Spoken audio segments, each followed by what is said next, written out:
Hello everybody, welcome back to HardReset.Info channel. Today I'll show you how to change system navigation on Android 16.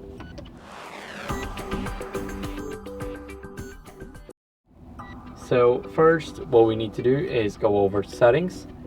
Now here, if you want to change the system navigation, we need to scroll down over to system. Now go to navigation mode, and here we can choose between gestures. As you guys can see here, we can also adjust the sensitivity. And here we can select the free button navigation right here. Also, we can use the circle to search.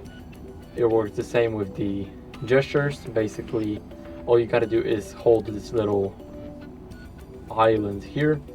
Now we can just do that, and as you guys can see, it will basically search for what we clicked. So this is where you guys can change the navigation.